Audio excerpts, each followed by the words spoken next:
Hey guys, welcome back to another video, and today I am going to be talking about contest preparation and how do you know when you need to take time off between shows, how long should you take off, how big of an off season should you have, and how should you really structure your off season to optimize your chances and results moving forward into the next contest prep show day.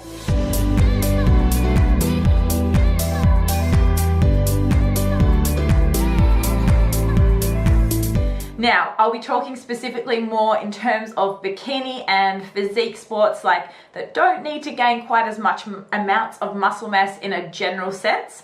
That being said, some bikini athletes do need to gain a lot of muscle mass if they are naturally on the more skinny or ectomorphic side.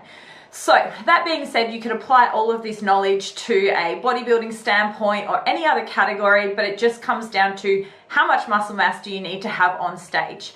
Now, that is probably the number one question I get asked a lot of the time. A lot of people will ask me, how much mass should I have? How much should I weigh on stage? What sort of body fat percentage should I be? And I guess let's again talk specifically about, say, a bikini competitor in the IFBB or NPC. Now, there is no one scale weight that you need to be because, again, everyone is going to be different heights, different bone structures, all of these sort of variables. But generally speaking, there's kind of, I guess, rough weights that you're going to see across the board in terms of heights. So when you look at someone like a pro competitor, so let's say our, Miss O, Angelica, I believe she's somewhere around about the 53, 54 kilo mark, and she is only about 5'2", 5'3".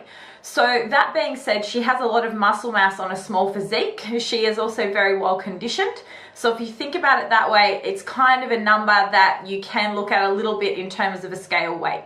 But again, not being too hung up on the scale weight because again, everyone is going to distribute muscle and fat more evenly. And then think about height being a variable as well. If you're 170 centimeters compared to someone who's 160 centimeters, you might be 5 kilos heavier on stage. That is not a bad thing. You will look more even overall for your physique. So definitely don't get too hung up in terms of an overall weight that you need to be to do well. But it is important to understand that the person with the lightest body weight isn't always going to win on the day.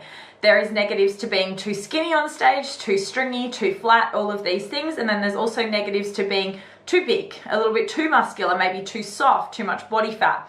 So basically, bikini is all about finding that even balance and even symmetry. The judges, number one, are looking for symmetry in your physique. So they are looking at you head to toe. They are looking at literally from your calves up. They are looking at everything. They are looking at not only your symmetry in terms of your shape, but also your presentation, your suit color, your hair, your makeup, flawless skin, all of that stuff. Tan, they are looking for acne. They are looking for so many different things.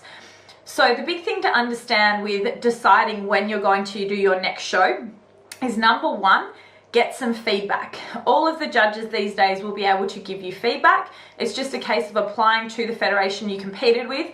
Don't go, number one tip is don't go and inbox some judge on Instagram or Facebook. Can you imagine how many competitors do that? They're not going to remember you. They're not going to remember anything like that. And it's just a little bit rude as well. So I would definitely go down the professional route and either send an email to the federation asking where you can go about getting feedback. Sometimes they'll have it on the website and you'll need some photos so that they remember who you are. You can't just say, oh, I was number 52. They're not going to remember that. So make sure that you attach some photos with it of your stage photos and you ask for some feedback. Now, please do not take this feedback to heart. If you want to compete in this sport and you want to do well, you need to be a little bit self-critical and be okay with criticism. It's not a bad thing. It just means that you need to tweak things and make changes because at the end of the day, they are comparing you to a pro physique. So that is the standard you want to attain. Then to look like a pro, to get your pro card, whatever it may be, then it's really important to get that feedback. And even as a pro, if you're placing third or fourth in a show, I'm sure they get feedback of how they can be number one, how you can improve. And improvement is great. At least it gives you something to work on rather than you wandering around aimlessly and not being sure what you need to fix. So let's say, for example, you are someone that gets feedback and the feedback from the show was that you need to build your glutes and hamstrings a little more, maybe a little more muscle on the upper body, that your conditioning was fine, that your presentation was fine. So it's just a case here of building muscle mass. So this is going to be scenario number one. So let's say, for example, you are that competitor and they've said, look, I think you need to gain a couple of kilos overall in your frame. You're coming in a little bit skinny, maybe a little bit straight up and down. We want to add some more curve, some more shape to create that bikini look, then that sort of feedback is going to be a little bit harder, okay? So a lot of people will think, what is the best case scenario when it comes to feedback and getting back on stage in a hurry? Now, the best thing that you can be told if you are someone that does want to go on and do another show, say in the next 6, 8, 12, even like 20 weeks, is that you just need to come in a little more conditioned or fix something like presentation or posing. Those things can be fixed. But if it is a case that you need to build muscle mass, you need to take an off season. You need to take a break.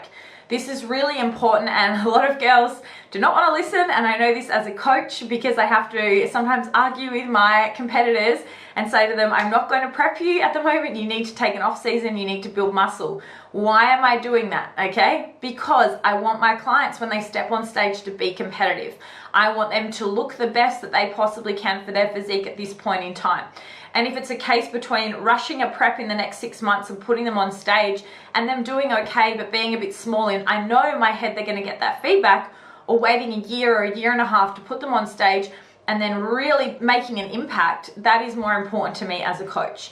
Now again, this comes down to how seasoned you are as a competitor, and another important thing to think about. If it is your first show, I would not worry about this so much. I would just think about getting in shape, you know, getting on stage, getting lean enough, getting conditioned enough, getting up there, getting some feedback, and then again, making that decision of how long you take to your second show. Let's think about it this way. Your first show is just about getting up there. Look, if you do well, that is an absolute bonus.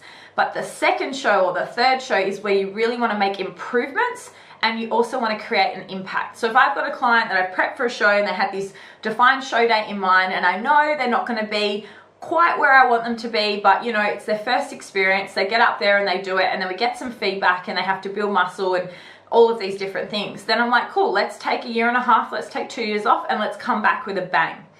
Because if you are getting judged by the same judges, they are looking that you have gone and taken their feedback on board and actually gone and put that into work. That is what the judges really like to see, because they will begin to see familiar faces up there if you continue to compete in the same federation. What they don't want is you bringing the exact same package every single time, even though they've given you feedback that you need to go work on things. So the judges want to see that you're trying in this sport, that you want to be a part of their federation, and that you want to make those changes and be competitive. So don't try to bring the same package unless you are winning shows, okay? That is my number one tip here. Unless you are getting feedback that's like, you are perfect, you don't need to make any changes, then sure, you don't need an off season. But I think the biggest thing here is that so many females rush a prep. And I was chatting to a potential new client the other day, and she did a show in season B last year. So that is around October in Australia. And then she said to me, sent me an email, and she said, look, I want you to prep me for a show in October this year. So basically a year. And it's now March. So we would really have, you know, April, May, June, July, August, September. So we would have 6 months of working together to come into that show. And I basically had a chat to her and I said, you know, where are your calories at? What was your feedback from your last show? What do we need to work on? And she's quite skinny in her frame. And her feedback was that she needs to put on a lot of muscle mass. And I said, cool, let's see your photos now. So the 6 months that she's been off season, she hasn't made a lot of visible changes. She said she struggled to increase her calories, like mentally, she was not wanting to gain any body fat. She wanted to stay as close to that condition as she could. And then she was hoping coming into the show that she'd be able to build a booty with me and do all of these great things. And I had to be really honest with her. I'm not a coach that's just going to take someone's money and put them on stage when I know they're not going to look any better. I want them to look good. So I had to be really honest with her and say, look, if I prepped you right now, you're not on a lot of calories. We're not going to have a lot of time to increase that. To actually build muscle, we need calories. We're not going to be building muscle coming into a show, especially if you are a natural competitor, and I only work with natural competitors. So this does make it more difficult. And that being said, she completely understood the feedback and was like, cool, I'm happy to do what you say. So we're going to take probably a year to even a year and a half off. Now, when I say off, that means actually being in a caloric surplus. So a lot of people also get this confused. They'll say they're having a year off, but really it will be 6 months, because you'll find the first couple of months will be reverse dieting, where you're slowly increasing your calories, and then a portion of that will be dieting into a show. So it's not really a year off if you're doing season A 1 year, and then season A the next year. You're really having 6 months off. So if you think about it, 6 months to grow muscle as a female, you are looking at like half a kilo to maybe a kilo of muscle mass in that time, if you are really pushing some good calories in, training hard, being consistent, all of those things. But if you're also going a little too YOLO in your off season and you're missing gym sessions and you're not really tracking and you're not really being on top of things, then you probably might need to have a little bit longer off.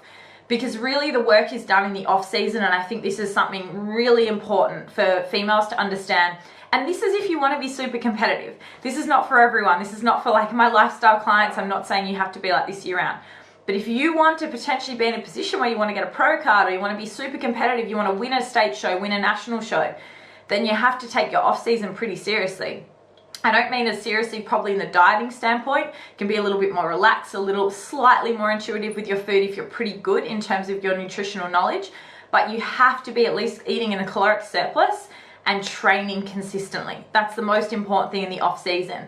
We need to eat food, we need to train hard so that we can build some muscle mass. So that then coming into that show, you're in, number one, a better metabolic position for your hormonal health overall. Also the fact that you're not gonna have to diet on poverty macros as much. And then number two, you've built some lean tissue there. So these are some of the common issues that I see with women, is just rushing back into shows. And I'll look at their photos and they look exactly the same. Oh, there is minor improvements, but not enough to walk out and make an impact. And the way that I see it is, why would you want to keep doing shows over and over again and spending your money to continuously not place or continuously come third or fourth, instead of going, hang on a minute, if I took some time off, I could work on those areas and I could come back with a fucking bang, okay?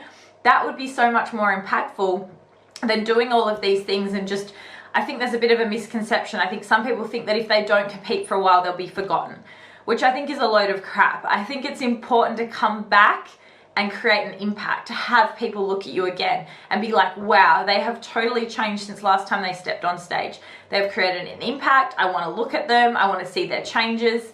And that's really, really important. So the biggest take home message from this that I want to focus on, and I've written a couple of notes next to me, is who are the people that need to take a bigger off season? Okay, so definitely the people that need to take a bigger off season is anyone that is struggling with any form of hormonal or immune health. So if you're struggling with fatigue severely and you're constantly dieting and doing shows, if you've had blood work done and your hormones are a mess, if you're not enjoying the process, if you're struggling to stick to your diet, if you need to build a lot of muscle mass to be competitive, these are the reasons why you would take a big off season. Also, if you are struggling with conditioning and you're doing show after show after show and still not coming in hard enough, then that might be, and on low calories, then it's probably a time as well to reassess the metabolic position that you're in. Now, the people that don't need to take a big off season are the ones that get feedback like you just need to work on your presentation, maybe your hair or your skin, your suit color, maybe just your conditioning a little bit, but you haven't done a lot of shows, so dieting a little harder for another show wouldn't be such a bad thing. You're in a good place metabolically, you've got room to move with calories and cardio and all of that. These are the people that probably don't need to take as much of a break. If you're enjoying the process and you're loving it and you want to have more practice and presentation on stage, then go nuts. I always recommend doing a couple of shows in your first competing season, just so that you get confident with being on stage as well and the whole process. So guys, I really hope this helped you overall with knowing how long to take off for an off season, how to know when you're ready. But like I've said, females in particular, if you really want to grow some muscle and you want to make a physical transformation on stage and create an impact the next time you step up, take at least a year, maybe a year and a half, where you're actually not dieting at all for anything, that you're in a caloric surplus, you're allowing your body time to grow. You can throw in a few little mini cuts in there, those sort of things, if you're starting to feel a little bit soft and maybe gained a little bit too much body fat in the off season. But definitely take some time, allow your body to grow. Be kind to your body. There is never a rush to get back on stage. That is my biggest tip to anyone. The stage will always be there.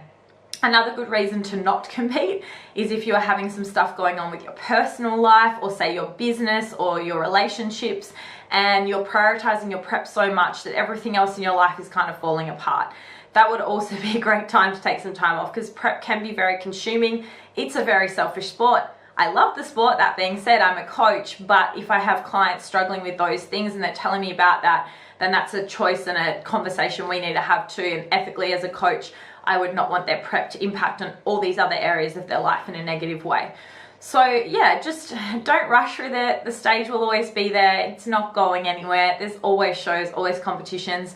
Don't worry that you'll be forgotten if you take a little bit of time off. You will come back with a bang. It will be worth it. I can guarantee you that.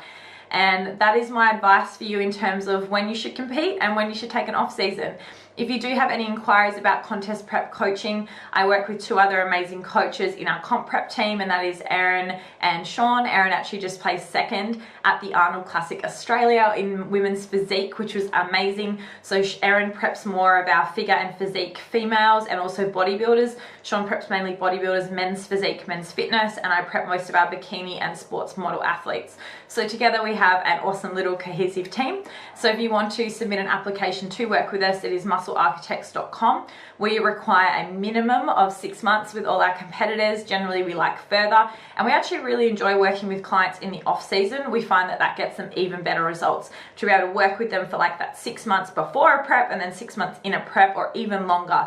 I've had some clients I've worked with for 2 or 3 years before we got them on stage, to make sure that they're in a great place. So that being said, guys, I hope this was informative and you enjoyed these videos. If you'd like to see more of them, I really enjoy sitting down and filming them. So please comment below, or if you have any topics that you'd like me to cover.